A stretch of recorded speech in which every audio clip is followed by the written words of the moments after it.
Hello friends, કેમ છો? ફરીથી એકવાર VDVS યુટ્યુબ ચેનલ અને વિદ્યાર્થી પરિવારમાં આપનું ખૂબ ખૂબ સ્વાગત છે. લેક્ચર નંબર 14માં લેક્ચરની અંદર પરમાણુના બંધારણ વિશે આગળ ચર્ચા કરશું. છેવટે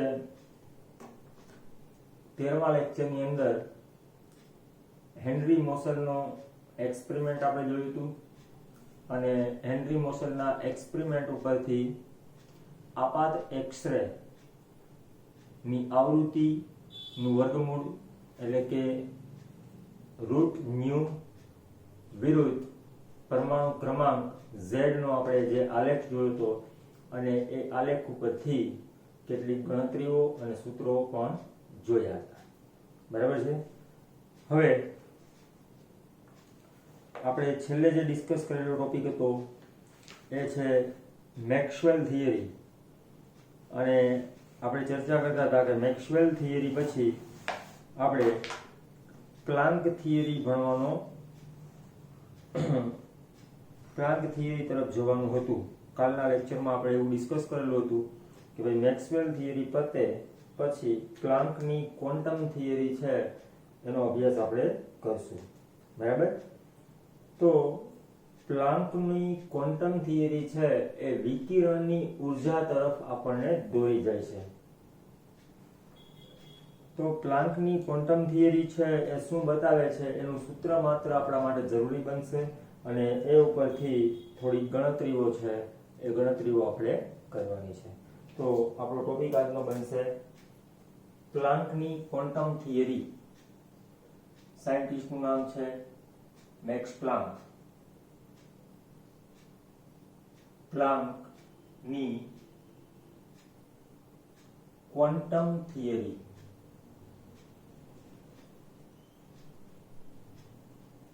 સાયન્ટિસ્ટ છે મેક્સ પ્લાન્ક. તો મેક્સ પ્લાન્કની ક્વોન્ટમ થિયરી અનુસાર આપણને શું માહિતી મળે છે? તો મેક્સ પ્લાન્ક આપણને એવું સજેસ્ટ કરે છે કે કોઈ પણ ઇલેક્ટ્રોમેગ્નેટિક વેવ કે પછી ઇલેક્ટ્રોમેગ્નેટિક રે, બેમાંથી તમે ગમે તે બોલી શકો છો, વિકિરણ પણ બોલી શકો છો, તરંગ પણ બોલી શકો છો. એટલે કે વિદ્યુત ચુંબકીય વિકિરણની વાત કરીએ છીએ, વિદ્યુત ચુંબકીય તરંગની વાત કરીએ છીએ. તો કોઈ પણ વિદ્યુત ચુંબકીય તરંગ છે એની પાસે કેટલી શક્તિ છે, એ શક્તિ જો તમારે ગણવી હોય, એની પાસે કેટલી ઉર્જા છે એ ઉર્જા તમારે ગણવી હોય તો એ ઉર્જા માટેનું સૂત્ર છે એ મેક્સ પ્લાન્કે આપેલું છે. તો મેક્સ પ્લાન્કના મત અનુસાર કોઈ પણ બરાબર વિદ્યુત ચુંબકીય વિકિરણની ઉર્જા એટલે કે વિદ્યુત ચુંબકીય વિકિરણ અથવા તો તમે તરંગ શબ્દ પણ વાપરી શકશો, તરંગની ઉર્જા જેને આપણે સંજ્ઞા આપીએ છીએ E. E મીન્સ એનર્જી, ઉર્જા. એ કેટલી હોય છે? તો કે E equal to h new જેટલી હોય છે, જ્યાં h બરાબર પ્લાન્કનો અચળાંક. સાયન્ટિસ્ટનું નામ પ્લાન્ક છે, એના ઉપરથી જ અચળાંકનું નામ આપેલું છે અને એની કિંમત હોય છે 6.626 ગુણાકાર 10⁻⁻³ joule into second. Joule into second. બરાબર યાદ રાખજો, joule into second. Joule second. Okay. તો આ ન્યુ શું છે? ન્યુ બરાબર વિદ્યુત ચુંબકીય વિકિરણ અથવા તો તરંગ ની આવૃત્તિ, અને આવૃત્તિનો એકમ શું હોય છે? સેકન્ડ ઇન્વર્સ અથવા તો હર્ટ્ઝમાં લેવામાં આવે છે. ચલો, ઓકે. આ વસ્તુ તમને ખબર હોવી જોઈએ. હવે આ સમીકરણને તમે બીજી રીતે પણ મોડિફાઈડ કરી શકો છો. E equal to H into C upon lambda. તો અહીંયા તમે કારણ લખી શકો છો શા માટે આપણે આવું લખીએ છીએ તો કે nu equal to C upon lambda થાય. બરાબર છે. nu equal to C upon lambda. C એટલે પ્રકાશનો વેગ, બરાબર, એટલે કે વિદ્યુત ચુંબકીય વિકિરણનો વેગ પણ કહેવાય, પ્રકાશનો વેગ પણ કહેવાય, કારણ કે વિદ્યુત ચુંબકીય વિકિરણનો વેગ હંમેશા પ્રકાશના વેગ જેટલો હોય છે. બરાબર. ઓકે, તો C upon lambda, જ્યાં લેમ્બડા શું છે એની ચર્ચા કરી દઈએ આપણે. જ્યાં લેમ્બડા બરાબર તરંગ લંબાઈ. અહીંયા સૌથી મહત્વની વાત છે, બરાબર, કોની તરંગ લંબાઈ? વિદ્યુત ચુંબકીય વિકિરણની. બરાબર. ચાલો હું અહીંયા સ્પષ્ટતા કરી દઉં છું એટલે તમને ફ્યુચરમાં કોઈ દિવસ પ્રોબ્લેમ પણ ના થાય. વિદ્યુત ચુંબકીય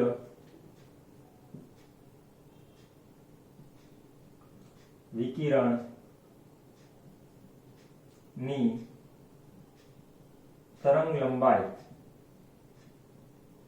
પણ હવે ખાસ યાદ રાખજો કે જો E ની કિંમત તમારે જૂલમાં મેળવવી હોય, MKS પદ્ધતિમાં આપણે આગળ વધીએ છીએ, મીટર કિલોગ્રામ સેકન્ડ, તો MKS સિસ્ટમની અંદર ઉર્જા છે એ જૂલમાં માપવામાં આવે છે અને CGS એકમમાં ઉર્જા છે એ અર્ગમાં માપવામાં આવે છે.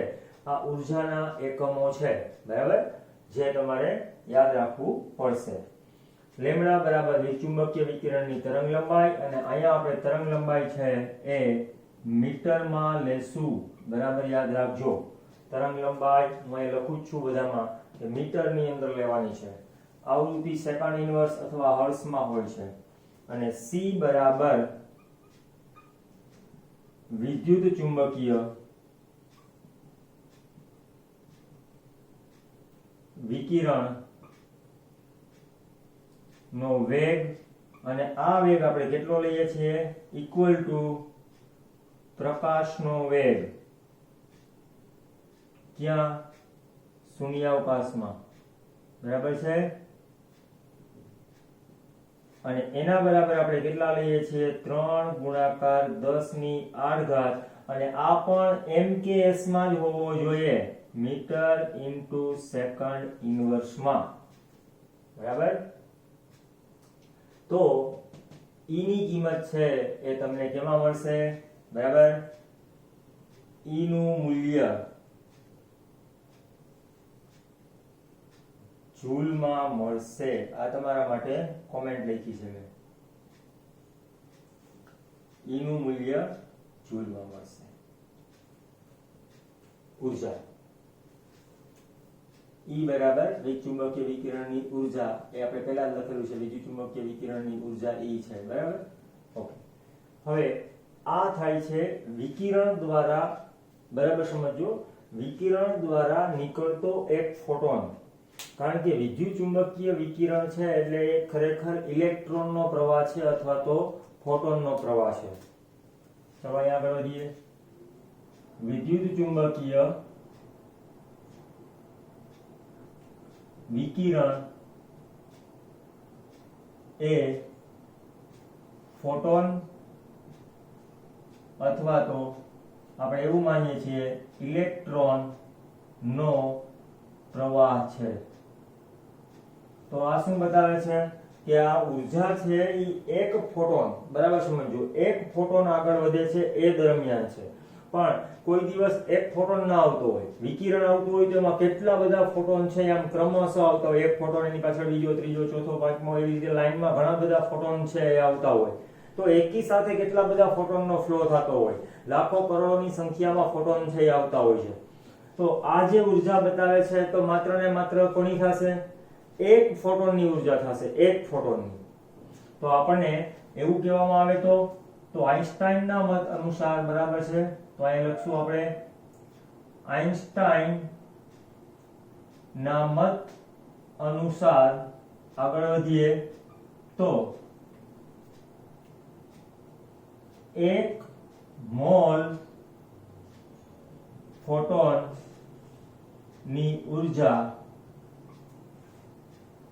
1 મોલ ફોટોન ની ઉર્જા આપણે જોતી હોય તો શું લખવું પડે E અને એને ગુણાકારમાં શું મૂકવું પડે એવોગેડ્રો નંબર એટલે 1 ફોટોન ની ઉર્જા હતી એને ગુણાકાર એવોગેડ્રો નંબર મૂકી દીધા એટલે 1 મોલ ફોટોન ની ઉર્જા થઈ ગઈ તો ઇક્વલ ટુ શું થઈ જશે અહીંયા એવોગેડ્રો આંક h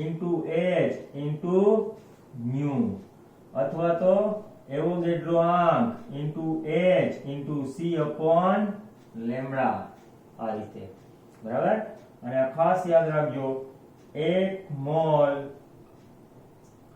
ફોટોનની ઉર્જાને 1 આઇન્સ્ટાઇન કહે છે આઇન્સ્ટાઇનના નામ ઉપરથી આ વસ્તુ આવેલી છે 1 મોલ ફોટોનની ઉર્જાને 1 આઇન્સ્ટાઇન કહેવામાં આવે છે આટલી વસ્તુ તમને ખબર હોવી જોઈએ એટલે આપણે આગળ વધી શકશું ચાલો આ બધી વસ્તુ છે એને વ્યવસ્થિત નોંધી લ્યો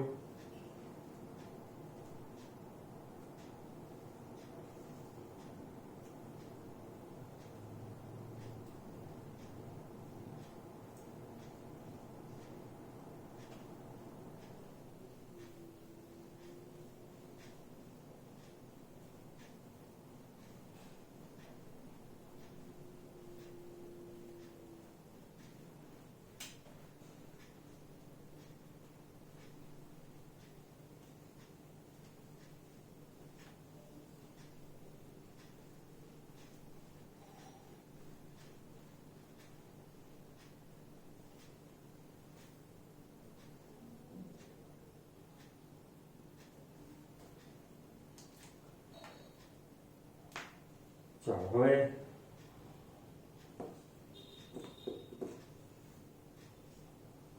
આપણે એવું નક્કી કરતા હતા કે વિદ્યુતચુંબકીય વિકિરણ છે એ વિદ્યુતચુંબકીય વિકિરણને દ્વૈત સ્વભાવ છે એટલે કે ડ્યુઅલ નેચર છે ડ્યુઅલ નેચર એટલે એને કણ સ્વભાવ પણ છે અને તરંગ સ્વભાવ પણ છે અને આ બે વસ્તુની મેં અગાઉ પણ ચર્ચા કરી હતી કે તરંગ સ્વભાવ હોય વધારે ત્યારે કણ સ્વભાવ ઓછો હોય અને કણ સ્વભાવ વધારે હોય ત્યારે તરંગ સ્વભાવ ઓછો હોય તો આવું ક્યારે કેવી રીતે પુરવાર થઈ શકે છે કે વિદ્યુતચુંબકીય વિકિરણ છે એને બે પ્રકારનો નેચર છે તો જ્યારે વિદ્યુતચુંબકીય વિકિરણ છે એ આપણને પરાવર્તન છે ઇન્ટરફેરન્સ છે એટલે કે પારગમન થવું છે પછી ડિફ્રેક્શન છે બરાબર છે પછી ધ્રુવીભવન છે એટલે કે પોલેરાઇઝેશન છે આવી પ્રકારની ઘટનાઓ બતાવે છે વિદ્યુતચુંબકીય વિકિરણ જ્યારે આપણને કઈ ઘટનાઓ બતાવે છે તો કે વક્રીભવનની ઘટનાઓ બતાવતું હોય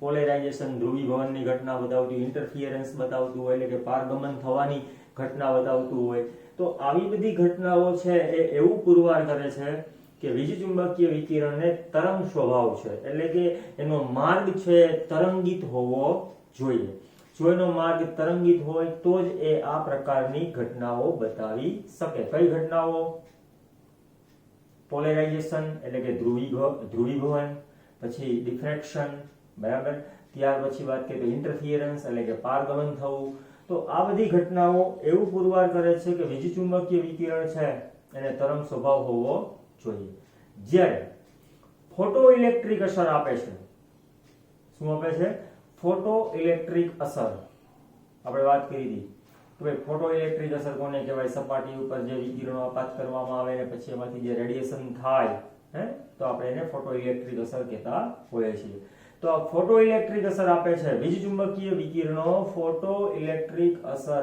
આપે છે તો એનો મતલબ એવો થયો કે તેને કણ સ્વભાવ હોવો જોઈએ તો અહીંયા એવું પણ પુરવાર થઈ જાય છે કે વિદ્યુતચુંબકીય વિકિરણો છે એને ડ્યુઅલ નેચર છે દ્વૈત સ્વભાવ છે ઓકે ચાલો હવે આપણે અમુક એક્ઝામ્પલ છે અત્યાર સુધીની અંદર જે કાંઈ થિયરીઓ આપણે ભણ્યા જે કાંઈ કથનો જોયા છે જે કાંઈ સ્ટેટમેન્ટ્સ જોયા છે એના આધારિત કેટલાક ઉદાહરણો છે એને સોલ્વ કરવાનો પ્રયત્ન કરીએ એની અંદર આપણે એનસીઈઆરટી ના ઉદાહરણો પણ લઈ લેશું ત્યાર પછી બહારના પણ કેટલાક ઉદાહરણો છે જોઈ લેશું. ઓકે, ચલો હવે આપણી સામે એક ઉદાહરણ છે અહીંયા.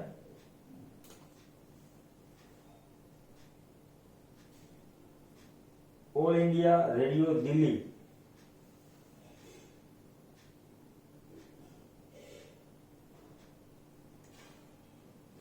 ઓલ ઇન્ડિયા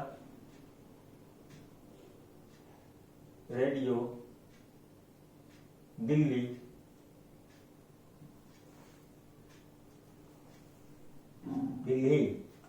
બરાબર છે. દિલ્હીનું વિવિધ ભારતી સ્ટેશન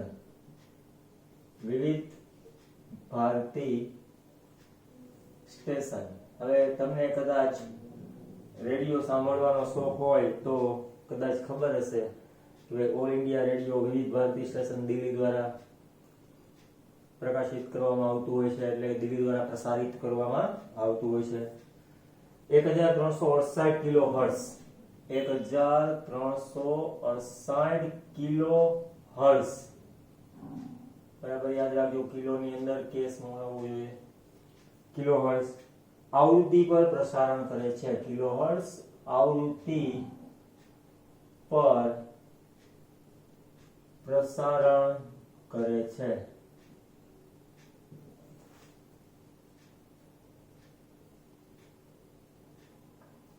ટ્રાન્સમીટર વડે ઉત્સર્જિત થયેલા વિદ્યુતચુંબકીય વિકિરણની તરંગ લંબાઈ ગણો. તો વિદ્યુતચુંબકીય વિકિરણની તરંગ લંબાઈ ગણો અને તે વર્ણપટના કયા વિસ્તારમાં આવે છે તે જણાવો.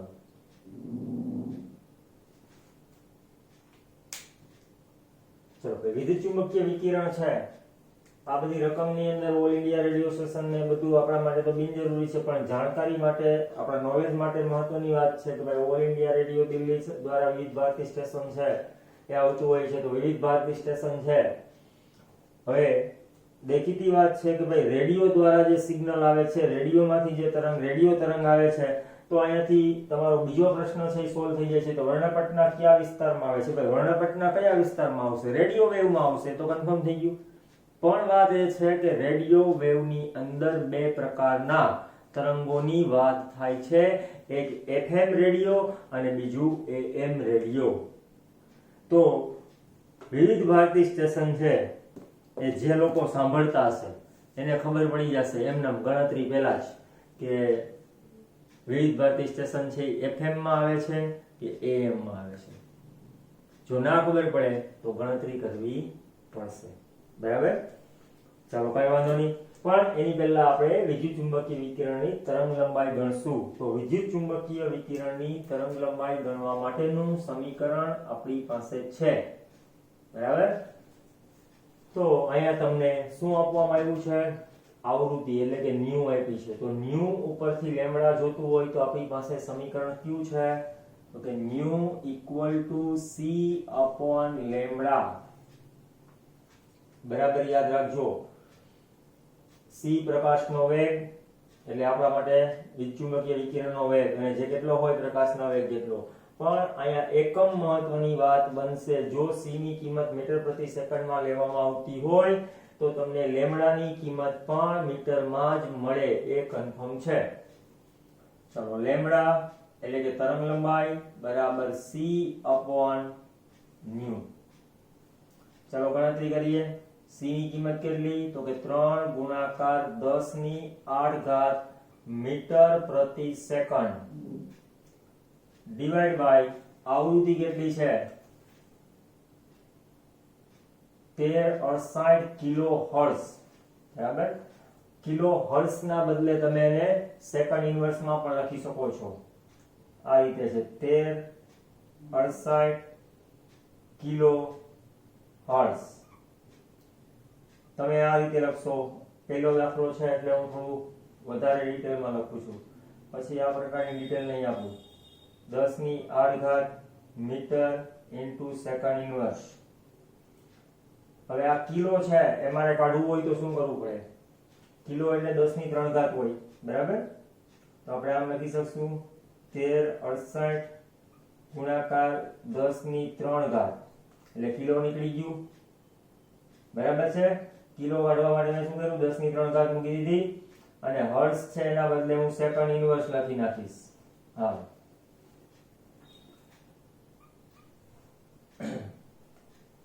હવે 3 ગુણાકાર 10 ની 8 ઘાત metre into second inverse divide by 1.368 ગુણાકાર 10 ની 6 ઘાત સેકન્ડ ઇન્વર્સ.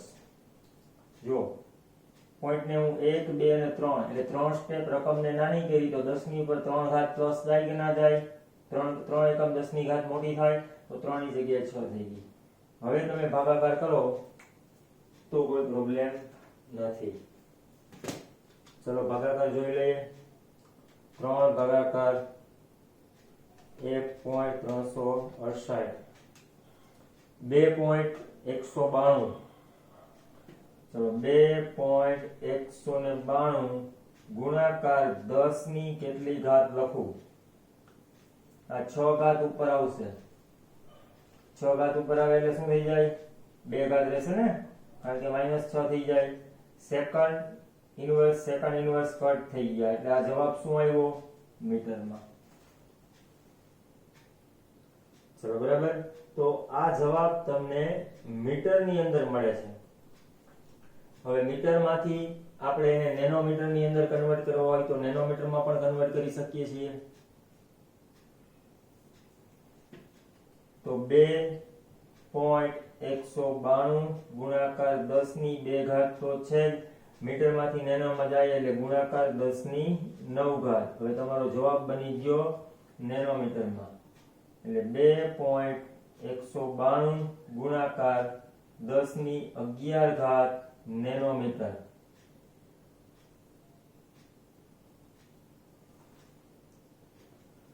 ચાલો હવે તમારી પાસે આગળના લેક્ચરમાં આપણે શીખી ગયા એ મુજબ આખો વિદ્યુત ચુંબકીય વિકિરણ છે એનો એક વર્ણપટ હતો કે જેની અંદર ગેમા રે, ત્યાર પછી વાત કરીએ તો યુવી છે, દ્રશ્યમાન છે, આઈઆર છે, રેડિયો વેવ્સ છે, માઇક્રોવેવ્સ છે, એનો આખો એક પટ્ટો હતો અને એ પટ્ટાની અંદર તમારે જોવાનું છે. તો એ પટ્ટામાં તમે જોશો તો અહીંયા 2 છે એને ધ્યાનમાં ન લ્યો કદાચ 2.192 તો ખાલી મેઇન વસ્તુ 10 ની 2 ઘાત. તો 10 ની 2 ઘાત મીટર તરંગ લંબાઈ એ કયા વિસ્તારમાં આવે? અને 10 ની 2 કરતા થોડું મોટું છે. જુઓ આ 10 ની 2. તમારી પાસે એ વસ્તુ રેડી હશે કદાચ. હું તમને બતાવું છું કે ભાઈ 10 ની 0 ઘાત, માત્ર આટલી વસ્તુ તમને હું બતાવીશ. અહીંયા 10 ની 0 ઘાત છે, પછી અહીંયા 10 ની 2 ઘાત છે અને અહીંયા 10 ની 4 ઘાત છે, બરાબર? હવે તમે જોઈ શકો કે ભાઈ 10 ની 0 ઘાત અને પછી 2 અને 1 ની વચ્ચે જે છે એ પટ્ટો ખાલી છે. આ પટ્ટો છે એ તમને ખાલી જોવા મળે છે આ રીતે, અને અહીંયા સુધી જાય છે. તો આ વિસ્તારને, પહેલા વિસ્તારને તમે FM કહો છો અને બીજાને AM કહો છો. આ FM વિસ્તાર હતો આટલો, બરાબર, અને આ હતો AM વિસ્તાર. તો હવે તમે નોટ કરો કે તમારો આન્સર ક્યાં છે? 10 ની 2 ઘાત કરતા થોડું વધારે છે. તો 10 ની 2 ઘાત એટલે આ બધા મીટરમાં છે. તો આ વિસ્તાર આવ્યો આપણને. કયો વિસ્તાર મળે છે? જુઓ, એટલે એનો મતલબ વર્ણપટના કયા વિસ્તારમાં મળશે? AM રેડિયો વિસ્તારમાં મળશે. બરાબર, આ તમારો જવાબ. કયો વિસ્તાર? AM radio. ચાલો, ઓકે.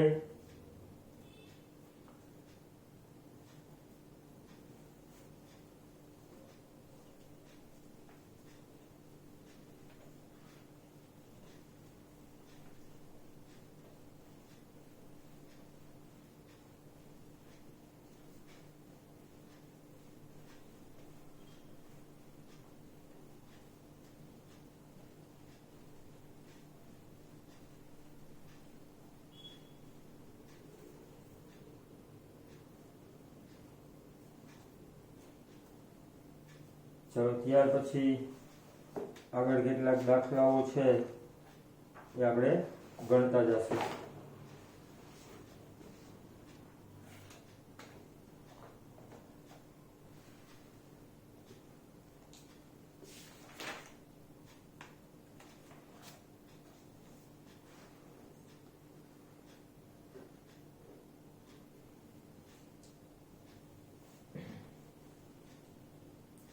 દ્રશ્યમાન વર્ણપટ્ટો એનસીઆરટી માં તમે જોશો તો કોયડા નંબર તમારી પાસે છે 2.4 ટેક્સ્ટ બુક ની અંદર. દ્રશ્યમાન વર્ણપટનો તરંગ લંબાઈ વિસ્તાર જાંબલી છે એ 400 નેનોમીટર થી લાલ એટલે કે 750 સુધી વિસ્તરેલો છે. આ તરંગ લંબાઈને તમારે આવૃત્તિની અંદર દર્શાવવાનું છે હર્ટ્ઝમાં. બરાબર, ઓકે. હવે કેવી રીતે તમે આગળ વધશો તો બહુ સિમ્પલ વાત છે. તમને પ્રશ્ન એવો પૂછવામાં આવ્યો છે કે ભાઈ દ્રશ્યમાન પ્રકાશ 400 નેનોમીટર એટલે જાંબલી રંગ થી 750 નેનોમીટર એટલે કે લાલ રંગ સુધીનો છે તો તેની આવૃત્તિનો વિસ્તાર શોધો. ઓકે, તો પહેલા શું કરવું પડે આપણે? તમને યાદ છે, જેની તરંગ લંબાઈ વધારે હોય એની આવૃત્તિ ઓછી હોય, જેની આવૃત્તિ ઓછી હોય એની તરંગ લંબાઈ વધારે હોય.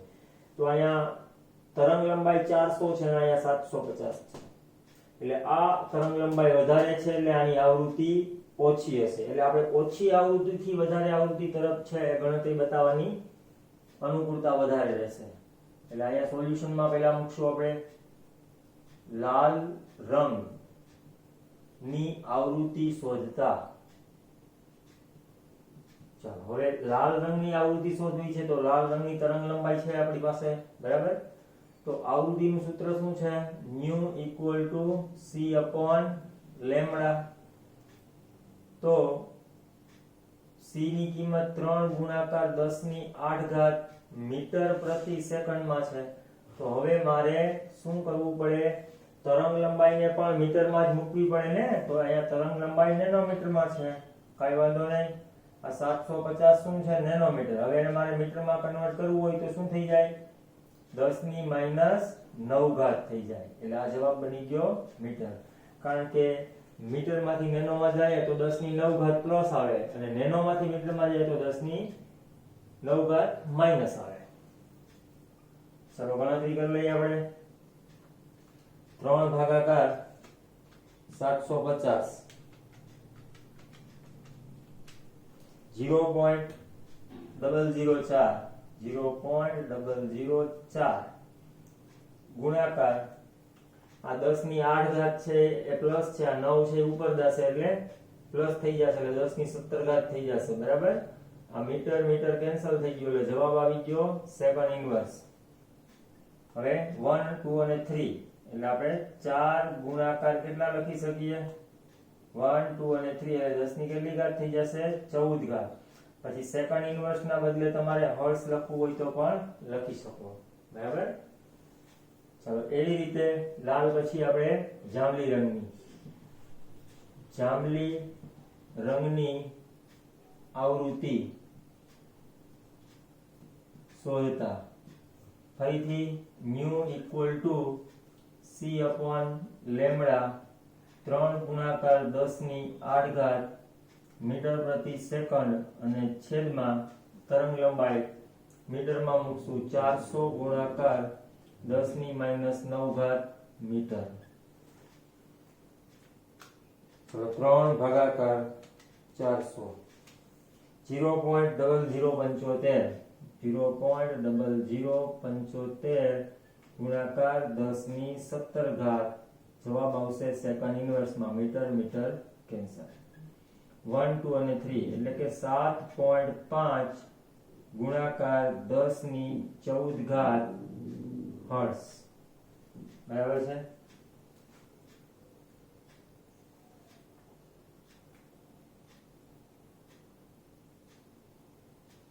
તો હવે તમે કહી શકો દ્રશ્યમાન પ્રકાશની આવૃત્તિનો વિસ્તાર કેટલો છે? 4 ગુણાકાર 10 ની 14 ઘાત હર્ટ્ઝ થી 7.5 ગુણાકાર 10 ની 14 ઘાત હર્ટ્ઝ છે.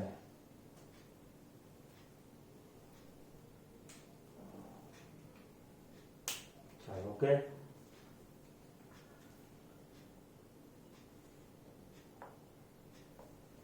ચલો ત્યાર પછી આગળ દાખલો જોશું આપણે.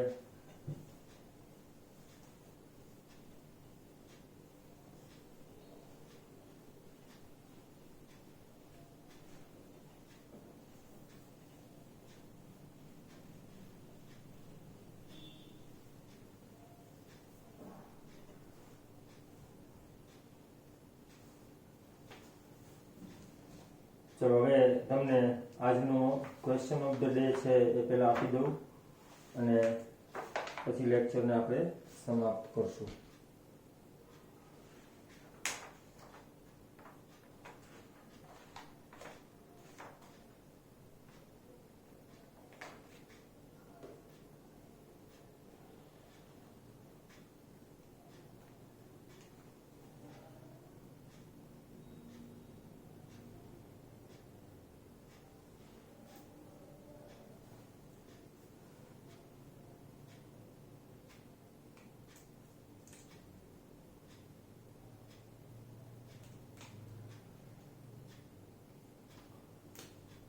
ત્રણ પોઈન્ટ 4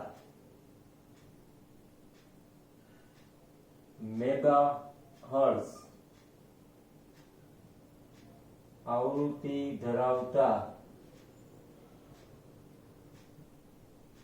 ફોટોન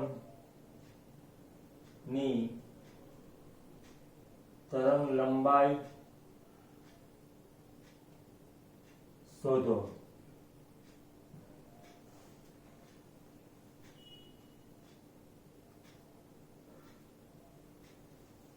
તથા આ ફોટોન ના 1 મોલની ઉર્જા શોધો. તમારે બે જવાબ આપવાના છે. લેમ્બડા બરાબર કેટલા નેનોમીટર થશે એ મને કહેવાનું થશે જવાબમાં, અને 1 મોલ ફોટોનની ઉર્જા બરાબર કેટલા જૂલ થશે એ તમારે કહેવાનું છે. બે જવાબ તમારે આપવાના છે. આ છે તમારો આજનો ક્વેશ્ચન ઓફ ધ ડે.